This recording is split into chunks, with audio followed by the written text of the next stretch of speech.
My brother cheated me by stealing my wife. 4 years later, our dying dad's secret destroyed them. The moment I heard my father's voice over the phone, I knew something was wrong. It wasn't just his tone, sharp, direct, and entirely devoid of the usual pleasantries. It was what he said. "We're having a family meeting tomorrow. Your brother will be there too." I gripped my phone tighter, feeling my stomach turn. For years, 4 years to be exact, that's how long it had been since I last saw my brother, the man who stole my wife. The betrayal had left a scar that never truly healed, but I learned to live with it. I buried myself in work, rebuilt my life piece by piece, and convinced myself I had moved on. I told myself that what they did was in the past, that I didn't care anymore. But my father's words told me otherwise. Now he was back, and so was she. I sat in silence for a moment, the weight of those words pressing down on me. My father didn't call to ask if I wanted to come. He told me. It wasn't a request, it was a summons. I didn't respond right away. My fingers hovered over my phone, my mind screaming at me to decline, to make an excuse. But deep down, I knew I had no choice. Avoiding them forever wasn't realistic, and if my father was calling this meeting, it had to be important. So, with a heavy breath, I forced out a simple response. I'll be there." The next evening, as I pulled up to my father's house, memories of what happened came rushing back. The driveway where I once parked beside my brother's car, laughing about stupid things. The porch where I had stood with my wife, holding her close, thinking we had a lifetime ahead of us. The front door, which I had slammed 4 years ago when I walked away, refusing to look back. And now, I was walking through it again. I stepped inside, my heart pounding harder than I wanted to admit. The familiar scent of my father's cigars lingered in the air, mixed with the faintest trace of my mother's old lavender perfume. Though she had been gone for years, some things never changed. But some things did, because as I walked into the living room, there they were, sitting together, acting like nothing had ever happened. My brother lounged back in his chair, one arm draped casually over the side. His signature smugness was still there, the same arrogance he had always carried. He looked as put together as ever, perfectly pressed shirt, hairstyle just right, a watch that cost more than some people's rent. He was always the golden child, the one who could do no wrong. And yet here he was, sitting across from me, the man who had taken everything from me. Then my eyes landed on her, my ex-wife. She looked at me the way a cat looks at a mouse it has already caught, amused, relaxed, confident that I wasn't a threat. Her eyes scanned me up and down, and then she smiled, as if seeing an old friend instead of the husband she had betrayed. "Still single?" my brother sneered, tilting his head. I felt my fingers twitch. A small, sharp part of me wanted to lunge across the room and wipe that smug grin off his face. But I forced myself to stay still. Then she laughed, a soft, cruel laugh that made my stomach tighten. "Hey, ugly, still the same?" I clenched my jaw, inhaling deeply through my nose. I had spent years preparing for this moment, convincing myself that if I ever saw them again, I wouldn't let them get to me, that I had grown beyond their petty jabs. But standing here now, hearing their voices, seeing their faces, it was like no time had passed at all. Before I could speak, my father stood up. The room fell silent instantly. My father was not a man to be interrupted. He had always been the kind of man who didn't need to raise his voice to be heard. There was something about him, his posture, his presence, that commanded attention. "A good timing," he said, his gaze shifting from my brother to me. "Something important to tell you." His voice was steady, but there was something beneath it, a weight, a finality. I glanced at my brother, and for the first time, I saw his smirk falter. My ex-wife sat up a little straighter, her fingers curling slightly on the armrest. They weren't expecting this, and suddenly, I knew this wasn't just a family meeting. This was something more. My father turned and walked toward his desk, pulling out a thick envelope. He set it down on the table between us with deliberate care. "This is my will." The air in the room changed instantly. I could feel it, thick and heavy, pressing down on all of us. My brother's smirk was gone entirely now, replaced by something else, something uncertain. My ex-wife shifted in her seat, and for the first time since I walked into the house, she didn't look so confident. "Dad," my brother said slowly, his voice no longer carrying its usual arrogance. "Why are we talking about this now?" My father's eyes didn't waver. "Because I don't have time to waste." The words landed with the weight of a hammer. Something cold crept into my stomach. My father had always been strong. He was the kind of man who never let anyone see his weaknesses, never showed a crack in his armor. But now, as I looked at him, I noticed something different. The lines on his face seemed deeper. His frame, though still sturdy, looked thinner than I remembered. And suddenly, I knew something was wrong. My brother must have realized it too, because he sat up straighter, his fingers tightening on the arm of his chair. His eyes flickered between me and our father, searching for answers, but my father didn't give him the chance to ask. "I have something else to tell you," he said, his voice still even, still calm, but there was an edge to it now. I felt it before he even said the words. "So I have terminal cancer. 3 months left." Silence.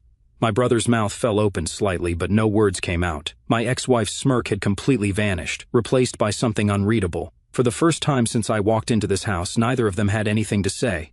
And as I sat there, staring at my father, everything else faded away, the past, the betrayal, the bitterness. It all fell into the background because none of it mattered anymore. For the first time in 4 years, I wasn't thinking about my brother or my ex-wife. I was thinking about my father and how much time he had left. I sat in stunned silence, my father's words echoing in my head. 3 months. 3 months to process a reality I wasn't ready for. My father, the strongest man I had ever known, the one who had stood firm through every storm, was dying. I swallowed hard, stealing a glance at my brother. His face was unreadable, but I knew him well enough to recognize the subtle shifts in his expression, the tightening of his jaw, the slight twitch of his fingers. He was calculating, not grieving, not mourning, calculating. And her, my ex-wife, sat beside him, her posture suddenly stiff, her eyes darting between my father and the thick envelope on the table. She wasn't worried about the man who had once treated her like a daughter. She was worried about what this meant for them. I shouldn't have been surprised. My brother had always been the golden child, charming, ambitious, and effortlessly successful. He could do no wrong in my father's eyes when we were younger, the eldest son, the one who was supposed to carry the family name with pride. Meanwhile, I was the quiet one, the one who worked hard but was always overshadowed. And then he took the one thing that mattered most, my wife. She and I had built a life together. We had plans, dreams, a future I thought was unshakable. I believed we were happy. But behind my back, they had been sneaking around, whispering their lies, building their own future while I remained oblivious. I found out the hard way. I still remember the night everything fell apart. It had been an ordinary evening, or so I thought. I had made dinner reservations at her favorite restaurant, planning to surprise her after a long day at work. I walked into that dimly lit restaurant, scanning the tables, expecting to find my wife waiting for me. Instead, I found her, hand in hand with my brother. Their laughter cut through the air like a blade, casual and intimate, the kind that came from familiarity, from love. My feet felt rooted to the ground, my mind refusing to process what my eyes were seeing. But then, as if sensing my presence, she turned. And she didn't even flinch, no guilt, no shock, just a lazy, amused smile. "Did you really not know?" she asked, tilting her head, her voice dripping with condescension. Everyone else noticed, and my brother, he simply sighed, setting his glass down with the same indifference he had always carried. "It's over. Let's not make this dramatic." Dramatic. As if my entire world hadn't just shattered in a single second. The divorce was brutal, not just because of the legalities, but because of the sheer humiliation. My brother married her within months. Together, they flaunted their new life, luxury vacations, extravagant dinners, an expensive house that should have been mine. I walked away with nothing but my dignity, and even that had taken a hit. And now, 4 years later, they were sitting in my father's house, acting like they still owned the world. But something told me this time would be different. I exhaled, shaking off the past as I refocused on the present. My father cleared his throat, his gaze locking onto my brother. "There's something you need to understand," he said, voice calm but firm. My brother tilted slightly. "Sin, I built this family's wealth from nothing. I sacrificed, I worked, I bled to make sure you both had everything you needed. But there's a difference between needing something and feeling entitled to it." The room was suffocatingly silent. My brother let out a small, forced chuckle. "Oh, Dad, come on, this isn't necessary." "Don't interrupt me," my father cut in sharply. I watched as my brother's jaw clenched, a flicker of frustration crossing his face. He wasn't used to being shut down. He had always had a way of twisting things to work in his favor, manipulating situations to make himself look like the victim. But not this time. "So you betrayed your own blood," my father continued. "And also you humiliated your brother. You took what wasn't yours, and you did it with a smile on your face." My brother's smirk faltered. My father leaned forward, his next words slow and deliberate. "Oh, don't deserve a damn thing." My brother sat up straighter, his entire demeanor shifting. His wife's fingers curled against the armrest, her face growing tight with restrained anger. "What does that mean?" she asked, her voice sharper than before. My father didn't blink. "It means you're both in for a very rude awakening." I didn't say a word, I just watched. For years I had lived with the pain of their betrayal. For years I had told myself that karma didn't exist, that people like them always got away with their sins. But sitting here now, watching the first cracks of panic creep into their expressions, I realized something. I had been wrong, and they were about to learn what it felt like to lose everything. The silence in the room was suffocating, pressing down on all of us like a heavy weight. My father's words had hit like a hammer, shattering the illusion my brother and his wife had built for themselves. "You don't deserve a damn thing." I saw the flicker of uncertainty in my brother's eyes, the tightening of his jaw as he processed what had just been said. His wife, usually the picture of arrogance, shifted uncomfortably in her seat, her fingers tapping against her thigh in restless agitation. I didn't say anything. I didn't have to. For years I had carried the weight of their betrayal, had suffered the humiliation, the anger, the pain. But now, as I sat across from them, watching the first hints of fear creep into their perfect, controlled expressions, I felt something I hadn't in a long time: satisfaction. My father leaned back in his chair, his gaze never leaving my brother's face. "Before we go any further, let's talk about something important," he said, pulling out a thick envelope from the desk beside him. I glanced at my brother, watching as his hands curled into fists. He knew exactly what was in that envelope. We both did. My father's will. And that meant one thing. He wasn't just here to lecture us. He was here to set things in stone. My father set the envelope down on the table with deliberate care. "So I want you to know exactly where my assets are going," he said, his voice as calm as ever. "And because some of you seem to think you have rights to things you don't deserve." I watched as my brother swallowed hard. His wife's smirk was long gone now, replaced by something colder, something calculating.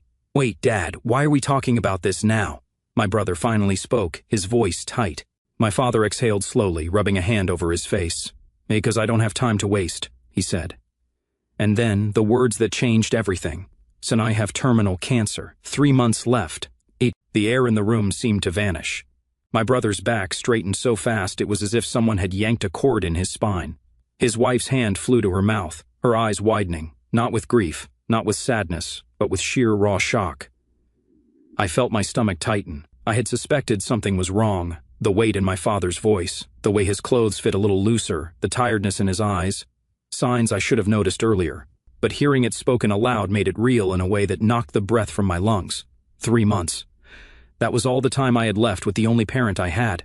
"You never told us this," my brother muttered, his voice quieter than I'd ever heard it. My father didn't blink, and I didn't feel the need to. "But now that you're here, let's discuss what really matters." He walked over to his desk, pulled out another stack of documents and laid them in front of us. These are records of all my financial transactions, my will, and something else. He paused, his gaze sharp. Cards of what happened 4 years ago." I frowned. What was he talking about? My father tapped his finger on one of the documents. "Do you know where you were when your mother was sick?" A sick feeling crawled up my spine. Our mother, kind, loving, and always putting family first, had passed away shortly after my brother's betrayal. I had been too consumed by my own pain to notice much at the time, but I knew she had spent her last months in and out of hospitals, growing weaker with each passing day. My brother scoffed, shaking his head. "But Dad, come on, what does this have to do with anything?" My father ignored him. "These are bank statements," he continued. "You two received money from me for her medical care. $5,000 a month." I watched as my brother's face twitched, a slow, creeping redness spreading across his skin. But there's a problem," my father continued, his voice cold. "No payments were ever made." The silence was deafening. My ex-wife stiffened. My father didn't stop there. He pulled his laptop closer, clicked a few keys, and then turned the screen toward us. "There's more," he said, his voice cutting through the room like a blade. A video began playing. At first, I didn't understand what I was looking at. Then, as the grainy footage became clearer, realization hit me like a punch to the gut. A timestamp, a location, and then my brother and his wife. The footage was from 4 years ago, the night our mother was struggling for breath in her hospital bed. They weren't with her. They weren't even home. They were at a luxury hotel, laughing, drinking, celebrating. The room felt like it had dropped in temperature.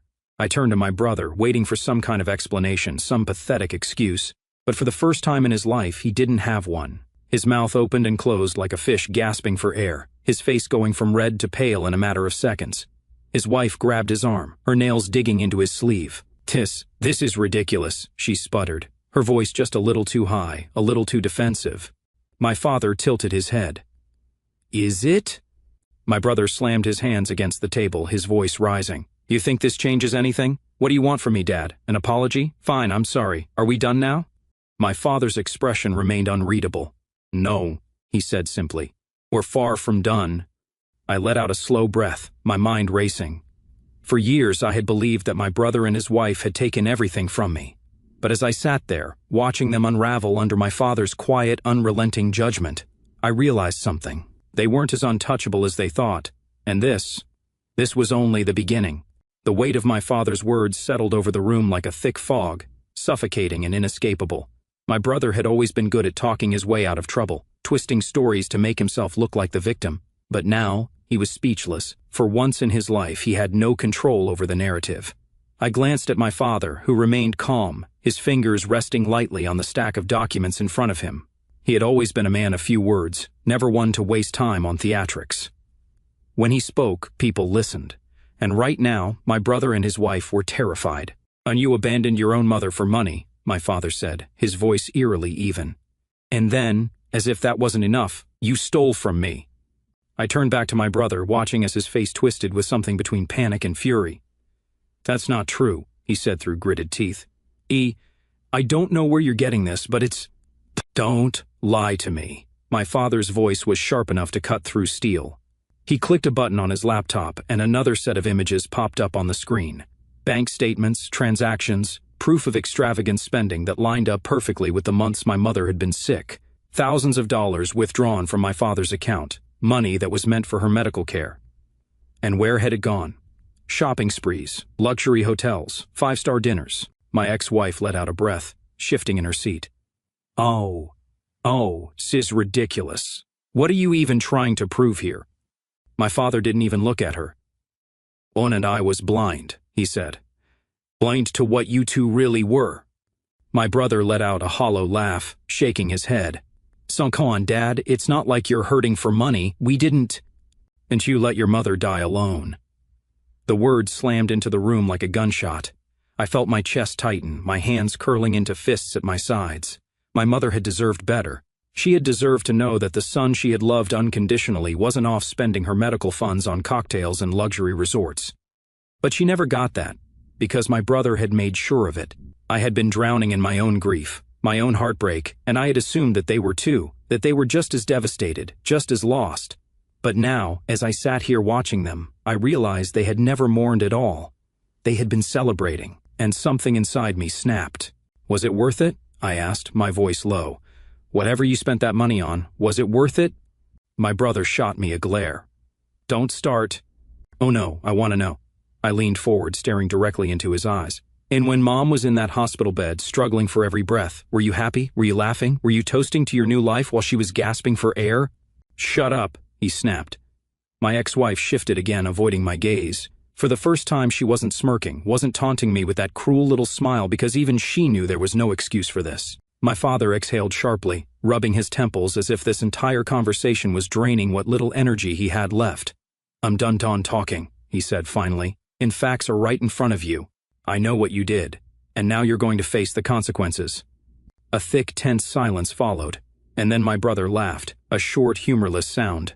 "Consequences?" he scoffed. "What are you going to do, cut me off?" "I'll be fine, Dad. You think I need your money?" My father just watched him. "Oh, I know you need it." My brother's smirk faltered, and then, without a word, my father picked up his will, the single document that held the power to decide our futures. He turned it over in his hands before finally setting it down in front of me. "Every last cent I have," he said, his voice steady. "It's going to him." The room froze. For a moment, I thought I had misheard. I blinked, staring down at the papers, my mind struggling to process what had just happened. My brother, however, had no trouble understanding. He shot to his feet so fast his chair nearly toppled over. "What?" My father didn't so much as flinch. "And you heard me." No, this is a joke, right?" My brother's voice rose in pitch, the panic bleeding through. His wife's head snapped toward him, her nails digging into his arm. "You can't do this," she hissed. My father raised an eyebrow. "Can't I?" My brother's hand slammed onto the table. "Oh, you can't just take everything and give it to him." His face twisted with rage as he turned to me, eyes burning. "Oh, and he doesn't deserve it!" I tilted my head. "Why?" "Because I didn't steal it from you first." His jaw clenched. His wife shook her head furiously, her carefully maintained composure crumbling. "Oh, we'll fight this," she snapped. "We'll get a lawyer." "You're welcome to try," my father interrupted, but you won't win." His voice was final, unshakable, and I realized with a quiet sense of satisfaction that this was it. The empire my brother had built on lies and stolen wealth was crumbling around him, and this time there was nothing he could do to stop it. I sat back in my chair, watching as the panic settled into their faces. I had spent years thinking that justice would never come, that I would live the rest of my life knowing that they had taken everything from me and gotten away with it. But now the tables had turned, and for the first time in a long time, I felt free. The silence after my father's words was thick, suffocating. My brother stood frozen, his body rigid with disbelief, while his wife's hand clutched his arm so tightly her knuckles turned white. This isn't happening," she whispered, more to herself than anyone else. But it was happening. For the first time in his life, my brother wasn't getting what he wanted, and he couldn't handle it. "Dad, you can't be serious," my brother finally spoke, his voice cracking with something dangerously close to desperation. "You're really going to throw me away? Your own son?" My father exhaled slowly, rubbing a hand over his forehead. For a moment he looked tired in a way I had never seen before. But when he spoke, his voice was as steady as ever. "You threw yourself away the moment you decided to betray this family," he said. "You made your choices. Now you live with them." My brother shook his head violently. No, this isn't right." He turned to me, eyes burning with resentment. "You think you deserve this?" His voice was sharp, accusatory. "You're nothing. You've always been nothing. And Dad's just doing this to punish me." I let out a slow breath, meeting his glare with calm indifference. "That's what helps you sleep at night," his wife finally snapped, slamming her hands on the table. "Enough," she shouted, her carefully maintained mask of control shattering. "You think you can just take everything from us? You think we're going to walk away with nothing?" My father's gaze hardened. "That's exactly what I think." I watched as the realization truly hit them. My brother, who had always lived in luxury, always had things handed to him without ever lifting a finger, was now facing nothing, and for the first time, he had no way out. "Tennis isn't over," he hissed, voice shaking with rage. "I swear to God, I'll fight this." My father nodded, utterly unfazed. "When yourst. Waste the little money you have left on lawyers who will tell you the same thing I just did. You have nothing." I could see the vein in my brother's neck bulging, his hands clenched into trembling fists. His wife looked no better. Her breathing was uneven, her perfectly manicured nails digging into her palm. They had built their lives on stealing from me, stealing from my father, stealing from my mother, and now they had nothing left to take. The satisfaction that rolled through me was something I couldn't put into words. My father slowly stood, his presence commanding the room in a way only he could. "There's one more thing," he said. My brother swallowed, clearly dreading whatever was coming next. My father pulled out another document and set it on the table. "These are copies of the financial transactions, the ones showing that you stole from me." My brother didn't move. He barely breathed. "Oh, if you fight this," my father said, his voice quiet but filled with absolute certainty, "and I will take them to the authorities, and you will spend the rest of your life paying for what you've done." My brother's face drained of color. His wife gasped, turning to him with wide eyes. "Wait, what?" she whispered, grabbing his arm. "Tell me he's lying." He didn't answer, because he couldn't. My father crossed his arms. "So here's your choice," he said. "You can leave here right now, accept that you've lost, and never come back. Or," he leaned forward slightly, "you can fight me, and I will make sure you regret it." The threat hung in the air, thick and heavy, and then, for the first time, my brother broke. His shoulders sagged, the fire in his eyes dying out. He knew he had lost. His wife, however, wasn't ready to give up. "We'll take legal action." "Shut up," my brother snapped at her, his voice hollow, defeated. She recoiled, her eyes widening. "Excuse me?" He didn't look at her. "Just shut up." My father exhaled, shaking his head. "That's what I thought." Without another word, my brother pushed back from the table and stood up. His movements were slow, heavy, as if he had aged 10 years in just a few minutes. His wife stared at him in disbelief, her chest rising and falling rapidly. "That's it?" she said. "You're just going to take this?" He didn't answer. She let out a bitter laugh, shaking her head. "Oh, you're a joke." I watched as something flickered in his expression. Hurt, shame. But he didn't argue. Because deep down, he knew this was the end. Without another word, my father reached for his glass of water, took a slow sip, and then nodded toward the door. Oh, you can leave now." My brother clenched his jaw, his entire body vibrating with anger, but he didn't argue. He didn't fight. Instead, he turned and walked away. His wife scrambled after him, heels clicking against the floor. I let out a slow breath, feeling something inside me unravel. For years, I had carried the weight of their betrayal. For years, I had told myself that justice didn't exist, that they would always win, always land on their feet. But now, I was the one standing tall. And as they walked out that door, I knew I would never have to look back. The door slammed shut behind them, the sound echoing through the house like a final nail in a coffin. My brother and his wife were gone for good. I sat there, staring at the empty space where they had been, feeling an odd, unfamiliar sensation settle over me. It wasn't just relief, it was freedom. For years I had lived under the weight of what they had done to me, the betrayal, the humiliation, the injustice. It had consumed me, eaten away at me in ways I hadn't even realized until now.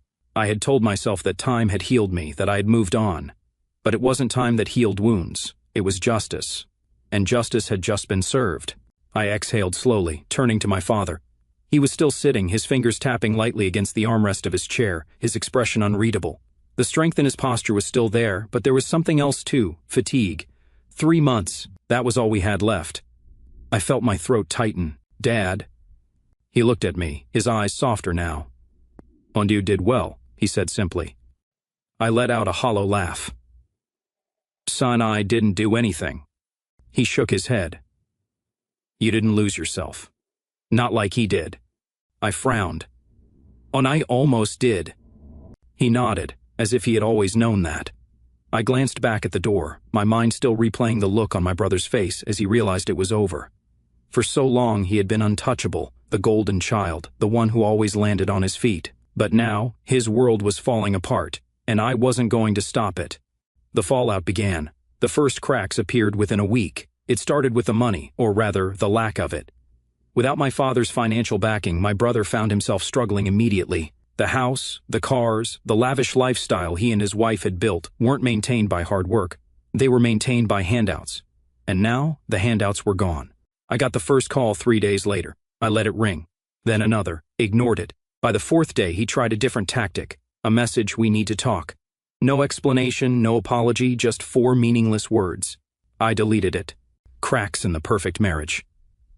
A week later, my father and I were having lunch when the first real piece of news came in.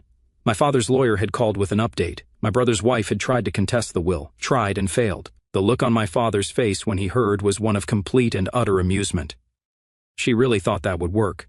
I smirked. She never could accept reality. And reality was crashing down on her. It wasn't just the money, it was the public perception. For years, my brother and his wife had built their image around wealth, success, and power. They had flaunted it online, bragged about it to their friends, acted like they were superior to everyone else. Now, people were watching them crumble, and as the money dried up, so did their marriage. 2 weeks after the will was finalized, I got another message, this one from her. "He's ruining us.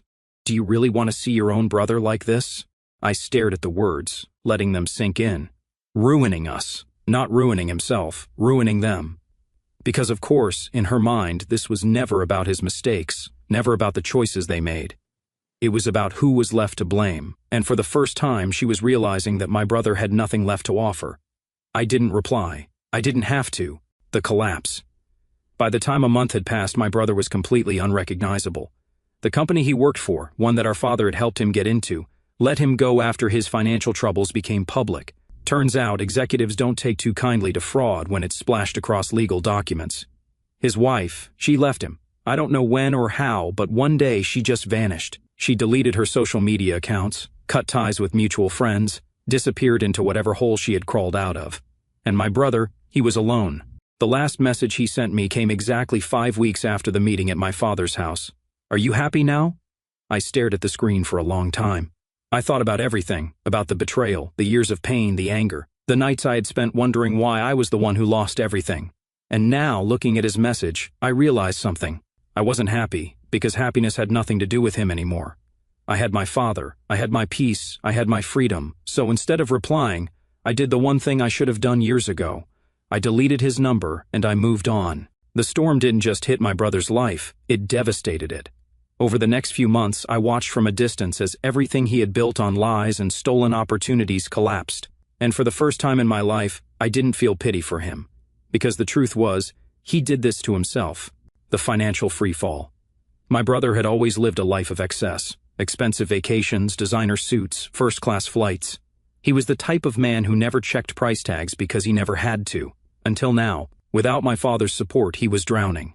The house, the mansion, was the first to go.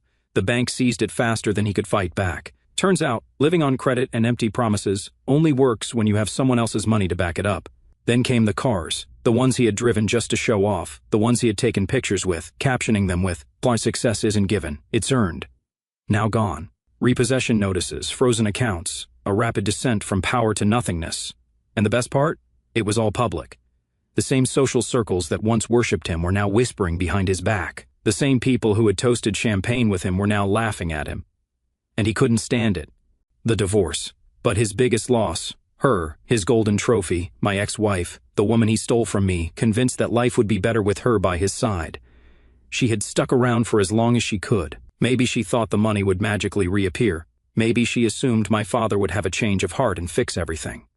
But when the reality of being broke sank in, so did she. One day she was there, demanding solutions, insisting that my brother do something. And the next, she was gone. Left him just as easily as she had left me.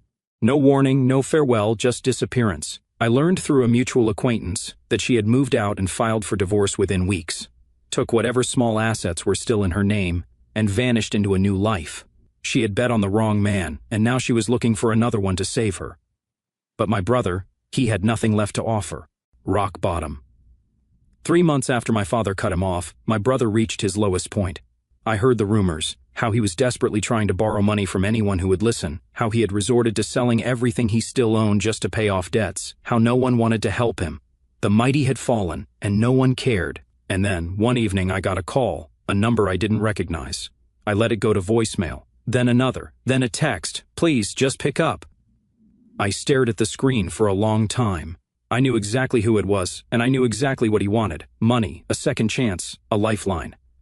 And for a split second, I felt something. Not guilt, not sympathy, but a strange, distant sadness. Because once upon a time, before all of this, he had been my brother, and I had loved him. But that was a lifetime ago. So, instead of responding, I did what I should have done years ago. I deleted the message, and I never looked back. The day of my father's funeral arrived with a gray, overcast sky, as if the world itself was mourning. The past few months had been a whirlwind, watching my brother's downfall, finalizing legal matters, and, most importantly, spending every moment I could with my father. I had done my best to make his last days peaceful. We sat together in the evenings, reminiscing about old stories. He never spoke much about my brother after the will was finalized. He had made his decision and had no regrets. His focus was on me, on making sure I was prepared to carry on the family legacy. And then, just like that, he was gone. I stood by his grave, hands clenched at my sides, as the priest spoke, his voice a dull hum in the background. The funeral was small. Family, a few old friends, business associates who had respected my father. But I knew there was one presence I had been dreading. And then I saw him. My brother. He stood a few yards away, not close enough to be part of the gathering, but not far enough to be unnoticed. He looked like a ghost of the man he used to be. His expensive suits were gone, replaced by something much more modest. His hair, always perfectly styled, was unkempt. He had lost weight, the arrogance stripped away from his posture, and for the first time in our lives he looked truly alone. I turned back toward the casket, inhaling sharply as it was lowered into the ground. My father had always been my anchor, my quiet source of strength, and now I had to face the world without him. When the service ended, people began to trickle away, offering their condolences before departing. I kept my gaze forward, refusing to acknowledge my brother's presence. But I knew he was waiting for a chance to talk to me. And sure enough, as soon as the crowd had thinned, I heard his voice. When he needed to talk. I closed my eyes briefly before turning to face him. "There's nothing left to say." He hesitated, shifting on his feet. I didn't think he would actually cut me off." His voice was raw, almost hoarse. And Cesar thought he was bluffing. I exhaled sharply, shaking my head. That's the problem. You never thought anything through. You always assumed there would be someone there to clean up your mess. His jaw clenched.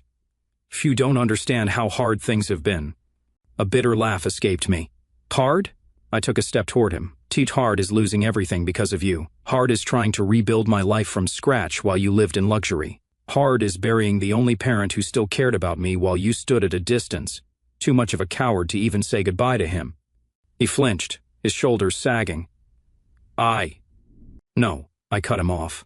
There's no apology that fixes this. He swallowed hard, looking down at the ground. I just wanted to say, I'm sorry.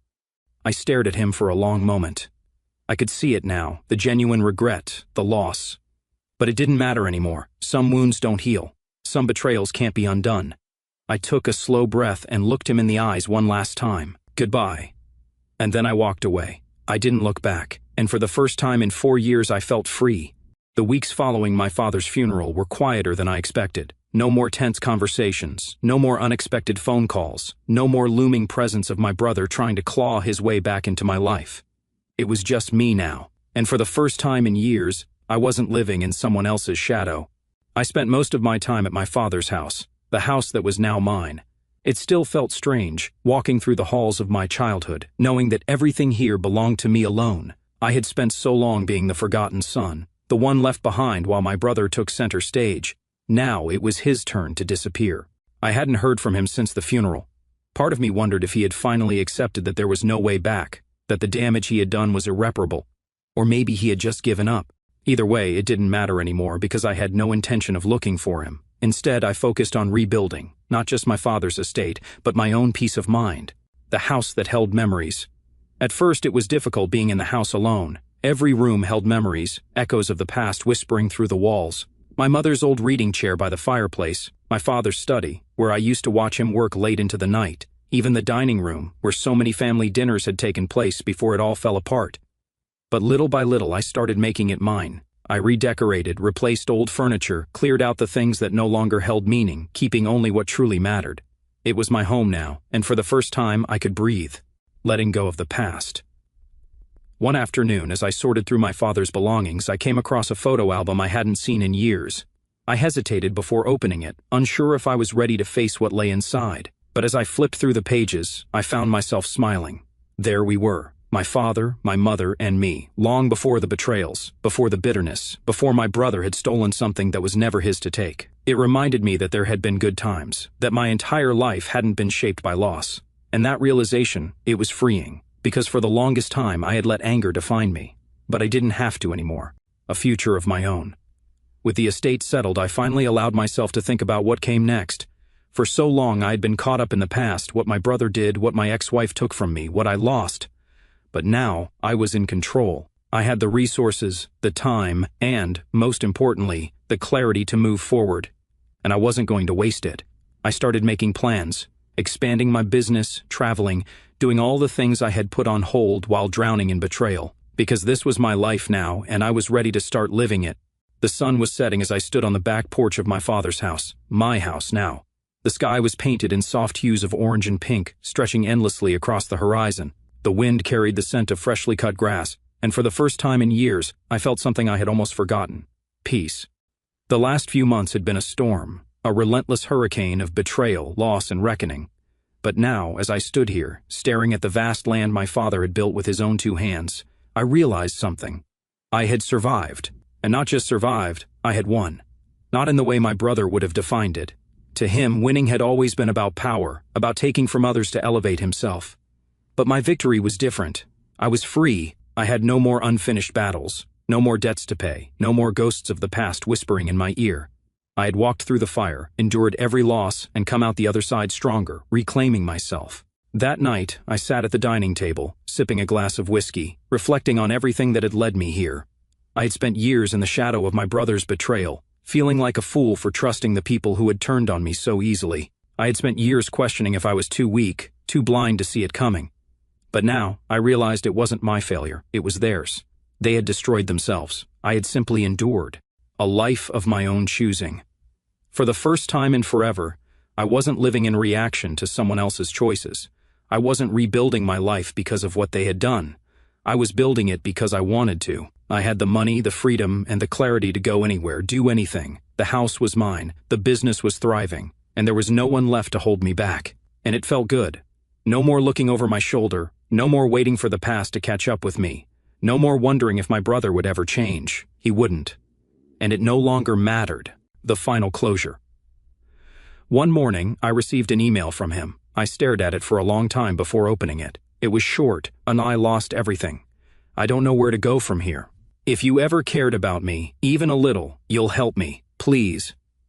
I sat there, rereading the words, waiting to feel something, anger, sadness, regret, but there was nothing. Because I had finally let go. I didn't respond, I simply deleted it. And as I walked out into the bright morning sun, feeling its warmth on my skin, I smiled, because I was finally truly free.